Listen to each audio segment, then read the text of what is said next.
Olá! Hoje, nesse vídeo, vamos conversar sobre os ursos polares.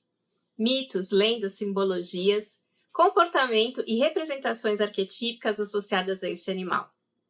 Os ursos polares habitam a região do Ártico, conhecida como Anel de Vida do Ártico, ou seja, uma região muito rica biologicamente. Essa região, ela se estende pela Groenlândia, por várias áreas da Rússia, inclusive a Sibéria, pelo Alasca, pelo Canadá, onde a gente encontra a maior parte dos ursos polares, cerca de 60% dos ursos polares habitam as regiões canadenses, e frequentemente eles são também vistos na Islândia, quando eles acabam indo para lá, sendo levados pelas correntes marítimas. Aliás, o nome desse urso, o nome científico desse urso é Ursus maritimus, porque na realidade ele é considerado um mamífero marinho e não um mamífero terrestre, apesar dele também poder habitar áreas mais firmes. Na realidade, o habitat do urso polar, ele preferencialmente está sempre onde o gelo encontra o mar, ou seja, onde a água solidificada vai encontrar a água fluida, na sua forma fluida. O urso polar, então, ele vai estar habitando o que, no nosso inconsciente coletivo, nós associamos ao nosso próprio inconsciente. As águas escuras do mar, elas têm essa simbologia de modo geral.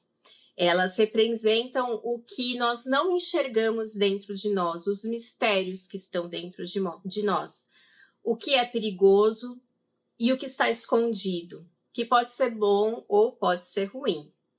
As águas também representam as nossas emoções, de modo geral. Emoções que podem ser fluidas, como as águas do mar, que podem ser perigosas também, como as águas desse mar, porque não é um mar muito tranquilinho, né? O mar dos ursos polares é um mar geralmente bastante agitado, né? Bastante perigoso, porque tem vários animais lá dentro, apesar de ele ser um predador de topo, ele também tem que tomar cuidado.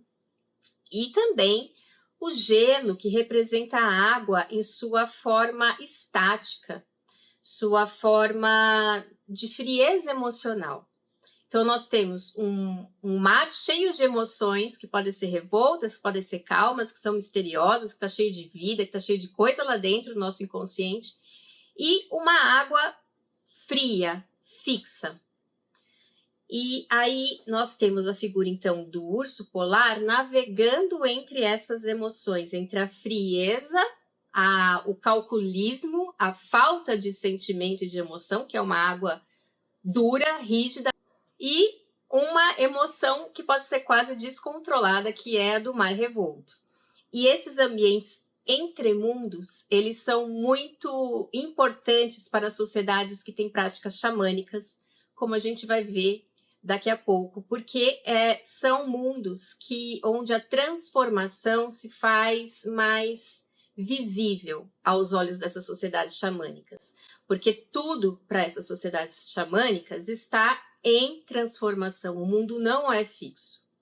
E isso é muito claro no Ártico, certo? Porque no verão, esse gelo, ele vai se tornar um gelo flutuante ou vai desaparecer, o que infelizmente está acontecendo cada vez mais, né? E no inverno, ele vai se solidificar. E esse é o habitat do urso polar. Ele vai habitar no inverno áreas de gelo firme e no verão ele vai habitar áreas de gelo flutuante, principalmente, sempre estando próximo ao mar para poder fazer as suas caçadas. E também a gente tem que pensar que por ser um ambiente que está mudando constantemente, ou seja, um ambiente que por vezes ele é terra firme, por vezes ele é água, por vezes ele é flutuante, ele está sempre em transição. Então o urso polar ele vai falar dessa roda da vida da transição, muito do que é e do que não é, e daqui a pouco é de novo, que é uma coisa bastante ligada ao pensamento ameríndio, né? Essa coisa das transformações, de um ponto onde tudo se transforma, e aí dependendo do ponto de vista é uma coisa ou é outra. E por isso, olha só que interessante, ele não tem um território só dele. Ele não é como a maioria dos predadores que vai defender um território. O urso polar vive nessa imensidão, é um animal carnívoro, é um predador de topo, muito potente, mas ele não vai defender território. Por quê? Porque está tudo mudando. Como que ele vai defender algo que nunca está do mesmo jeito? Amanhã, o que ele achou que era território dele virou água. Ou virou um gelo flutuante e já foi para outro lugar. Então, não dá para defender território dessa forma.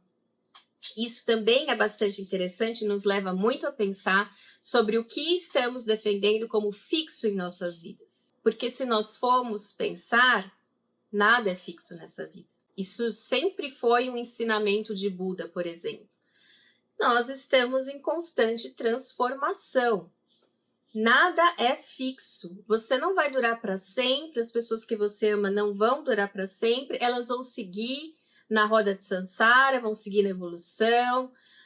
Tudo que está aqui na Terra vai morrer, vai se transformar, vai virar uma coisa nova. O que você gosta hoje, você pode não gostar amanhã, pode ser até uma coisa de sentimento, pode ser até uma coisa de racional, pensamento. Mesmo assim, nada vai durar. Então, você tem certeza do que você está defendendo hoje como seu? Você tem certeza que você tem alguma coisa?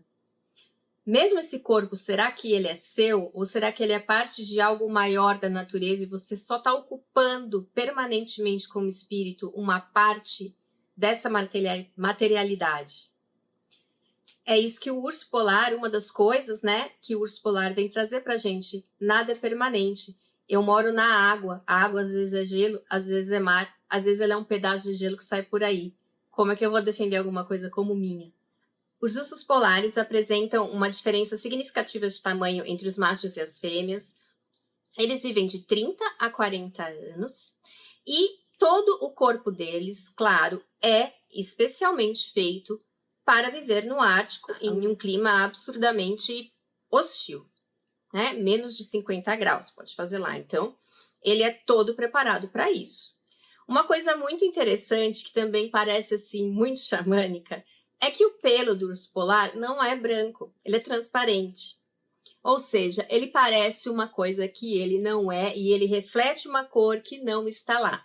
É por isso que no inverno ele parece ser mais branco e no verão ele parece ser mais marfim, um branco off-white.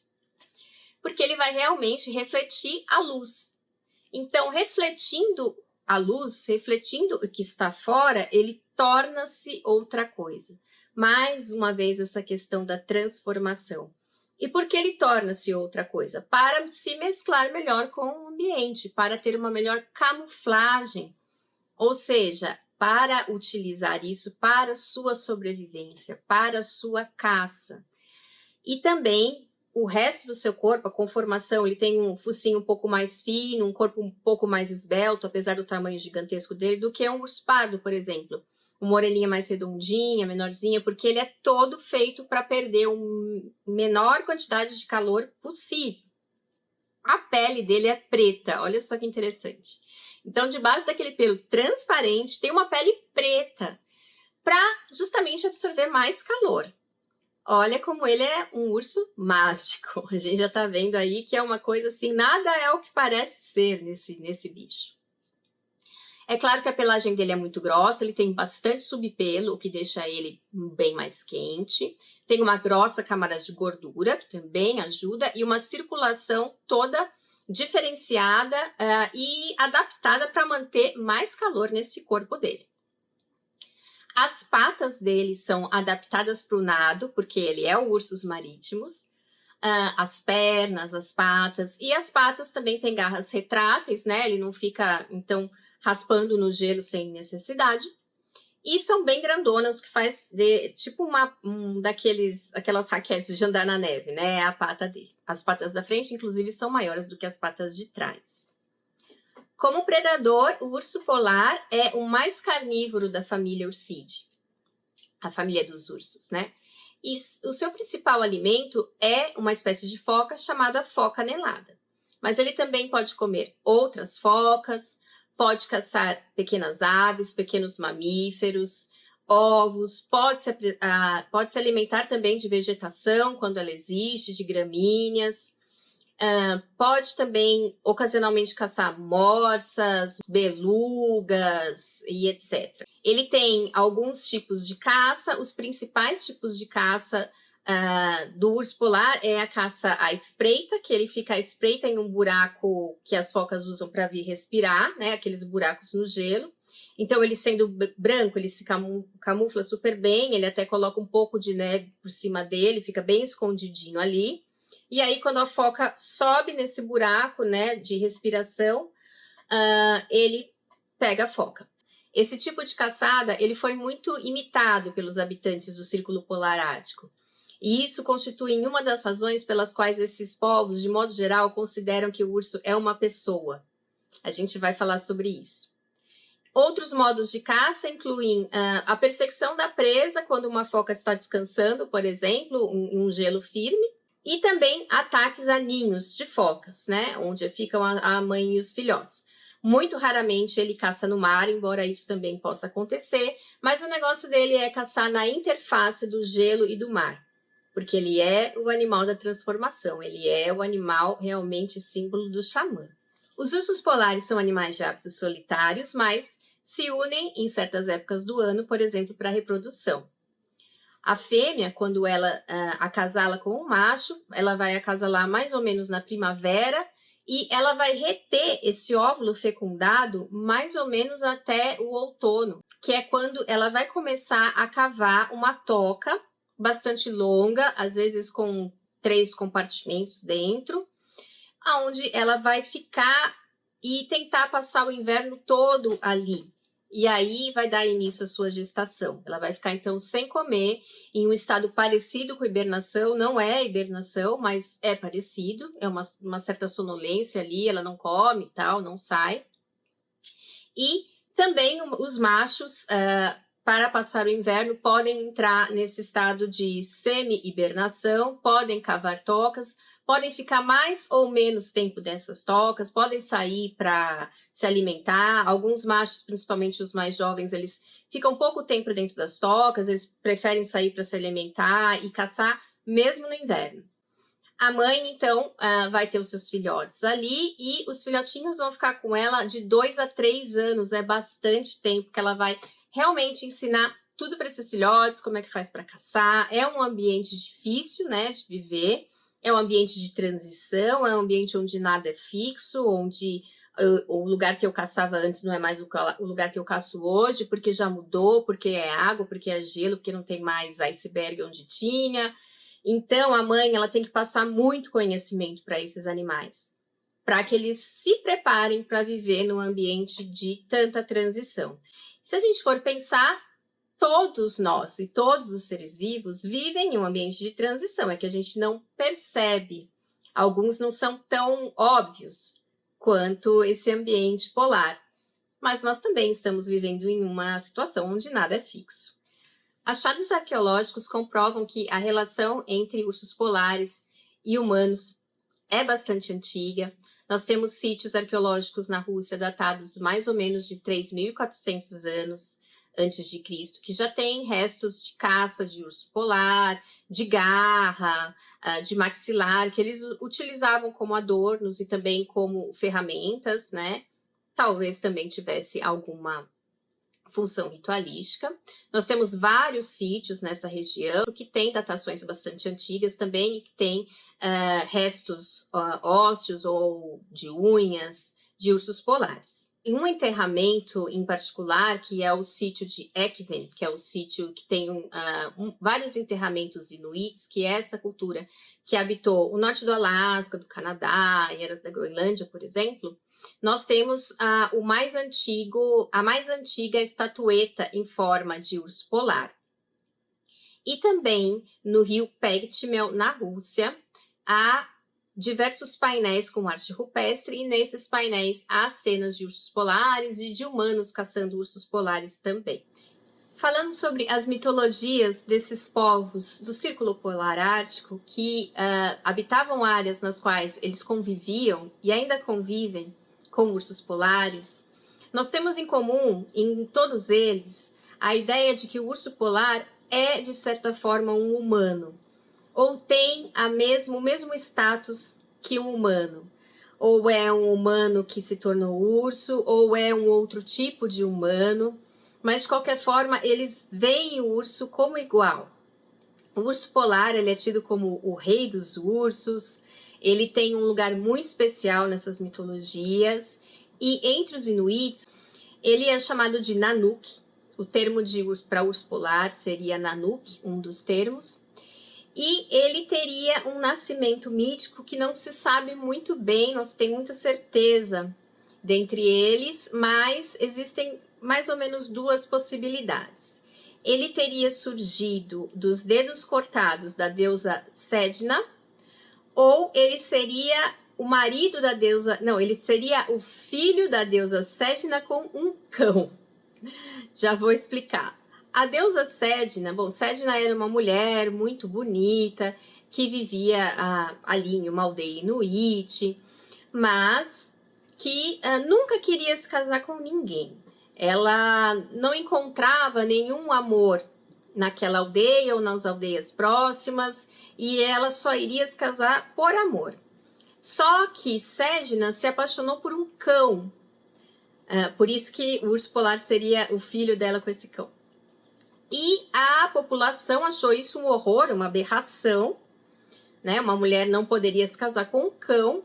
Então, eles faziam uma coisa horrorosa com a deusa Sedna, realmente uma coisa horrível, e acabam jogando ela no mar. E antes de jogar ela no mar, seus dedos são cortados. Desses dedos que são cortados, eles caem no mar e eles criam todos os animais do mar. As focas, as morsas e possivelmente os ursos polares. Então, a deusa Sedna, hoje, ela vive no fundo do mar e os xamãs têm uma relação bastante importante com essa deusa, porque eles cuidam dela, eles cuidam do seu cabelo, porque ela não pode mais pentear os cabelos ou tirar as sujeiras do mar que ficam presas nos seus cabelos, que são equiparadas aos pecados da humanidade, as coisas ruins que a humanidade traz, e em troca ela dá alimento para esse povo, que é justamente a caça desses animais marinhos. Uma outra lenda diz que um homem estava caçando um urso polar com seu trenó de cães e que nessa correria da caçada eles não perceberam e acabaram caindo em um penhasco. E então eles se transformaram na constelação das Pleiades, ou das 7 estrelas. E nós não podemos deixar de citar a grande relação do urso polar com os xamãs, como eu falei aqui. E a gente vê que nessas culturas, em muitos casos, o xamã ele se transforma em um urso polar no seu transe xamânico, na sua ritualística, e tem, então, contato com essa força do urso polar e com essa capacidade de transformação do urso polar, porque, como eu disse, ele é um animal que vive em um ambiente que está se transformando sempre. Então, essa questão da transformação é muito importante. Nós vamos ver também que em vários mitos conta-se que o urso polar vivia junto às pessoas, caçava junto às pessoas, por isso os humanos aprenderam a caçar com os ursos polares, usavam ferramentas como as pessoas.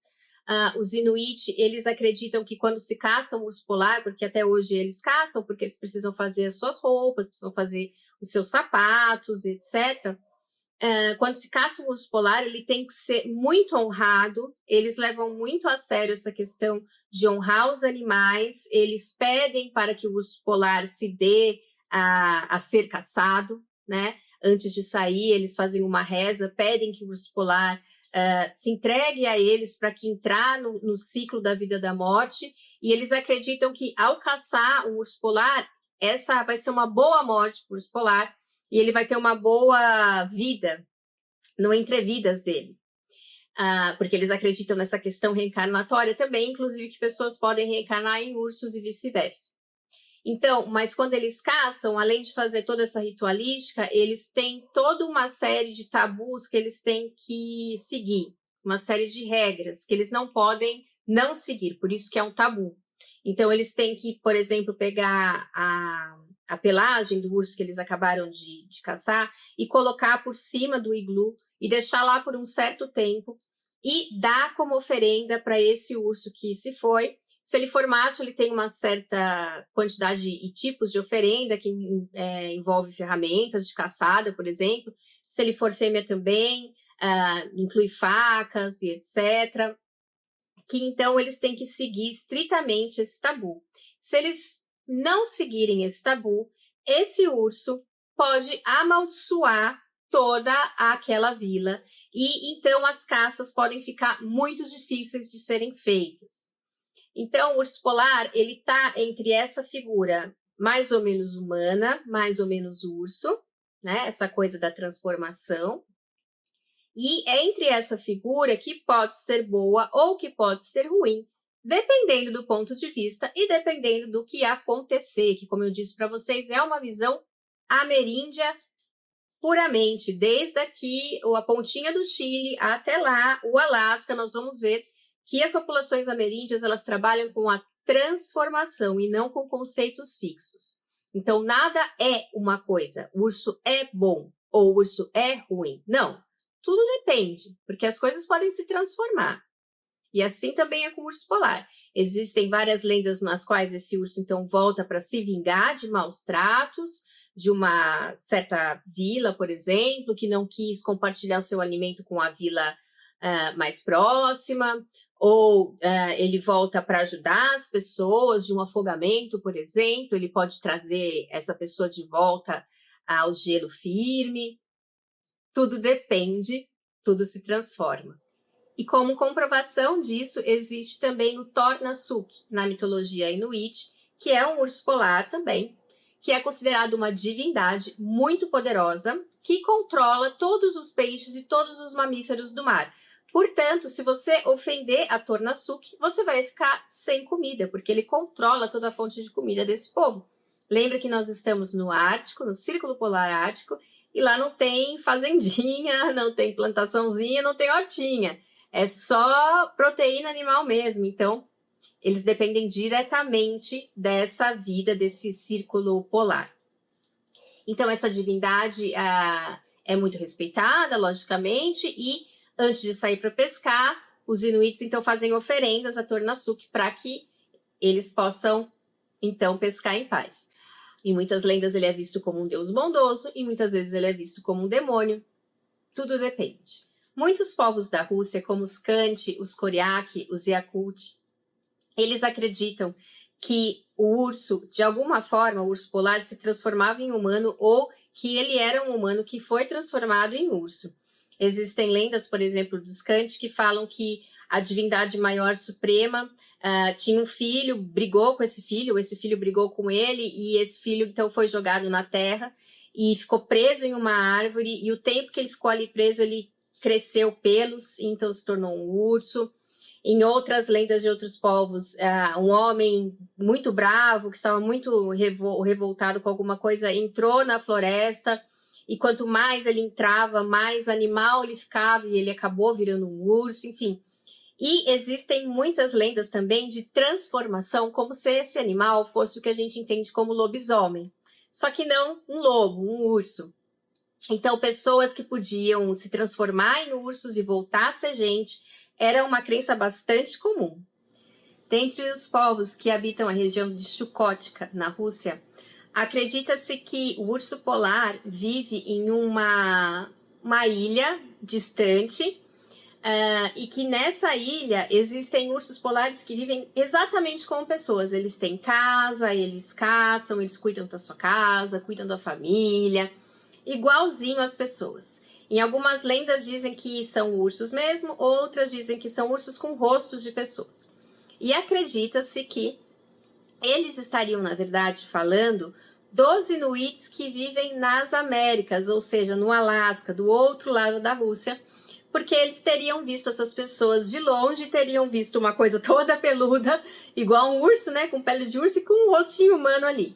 Então pode ser que essa lenda venha disso. Eles também acreditam que os ursos polares são como pessoas e que é perfeitamente possível que você morra e reencarne num urso e vice-versa, assim como seria também possível que um humano se casasse com um urso e desse casamento pode nascer um ursinho, uma pessoa ou mesmo um híbrido. Na Islândia medieval, que é uma terra que às vezes vê os ursos polares, porque como eu falei, às vezes eles estão ali num gelo flutuante e acabam indo parar na Islândia, então é possível vê-los por lá. Eles têm algumas lendas interessantes. Mas a minha história islandesa de urso polar favorita, de longe, é de um urso que eu não vou usar pronunciar esse nome, vou deixar escrito aqui porque vai saber, mas olha só que legal que é esse urso polar. Ele é um cruzamento entre urso polar e morsa, o que ocasionou no nascimento de um urso polar unicórnio. Olha só. E o urso polar unicórnio é tudo de bom, né? Então, assim como os unicórnios, o urso polar unicórnio, vou chamar ele assim, ele é muito nobre, ele é muito puro e ele não sai por aí caçando nem matando à toa. Ele é muito justo. Então, ele só vai causar algum castigo ou matar alguém se for pela justiça. Ele é como se fosse um cavaleiro, o ideal de um cavaleiro medieval.